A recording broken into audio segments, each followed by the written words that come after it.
Hi friends, welcome to recipes உலகம். இன்றைக்கி வீட்டில் மீதமான சாதத்தை வச்சு சுவையான வடை எப்படி செய்கிறதுன்னு பார்க்கலாம் வாங்க. வீடியோக்குள்ளே போகிறதுக்கு முன்னாடி நம்ம சேனலை சப்ஸ்கிரைப் பண்ணிக்கோங்க. வாங்க வீடியோக்குள்ளே போகலாம். ஒரு மிக்ஸி ஜாரில் 1 கப் சாதம் 4லிருந்து 5 டேபிள் ஸ்பூன் தண்ணி சேர்த்து நல்லா அரைச்சி எடுத்துக்கோங்க. வடை செய்கிறதுக்கு இன்றைக்கி நம்ம 3 பெரிய வெங்காயம், 4 பச்சை மிளகாய், 1 கொத்து கறிவேப்பிலை எடுத்து நல்லா பொடி பொடியாக நறுக்கி வச்சுருக்கோம்.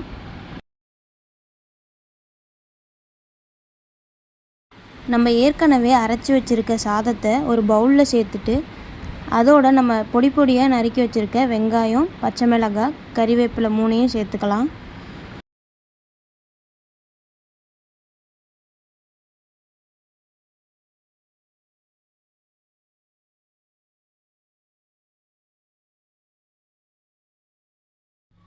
இப்போது தேவையான அளவுக்கு உப்பு சேர்த்துக்கலாம். இன்றைக்கி நான் 1 டேபிள் ஸ்பூன் உப்பு சேர்த்துருக்கேன். அதோட 8 டேபிள் ஸ்பூன் அரிசி மாவு சேர்த்து நல்லா மிக்ஸ் பண்ணி எடுத்துக்கலாம்.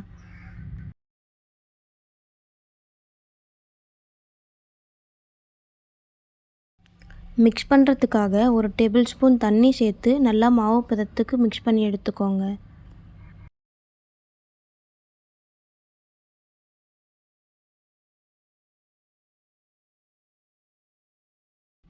ஒரு பாத்திரத்தில் 1/2 லிட்டர் எண்ணெய் சேர்த்து எண்ணெய் நல்லா சூடானதும் நம்ம ஏற்கனவே ரெடி பண்ணி வச்சுருக்க மிக்ஸை நல்லா இந்த மாதிரி உருண்டை பிடிச்சி வடை ஷேப்பில் தட்டி எண்ணெயில் போட்டு நல்லா பொரித்து எடுத்துக்கலாம்.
இந்த மாதிரி வடை நல்லா செவந்து வந்ததும் ஒரு பிளேட்டில் சர்வ் பண்ணிக்கலாம்.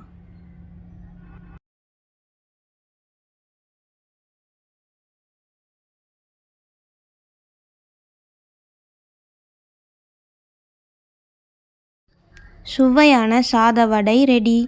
இந்த ரெசிபியை உங்கள் வீட்லேயும் ட்ரை பண்ணி பாருங்கள்.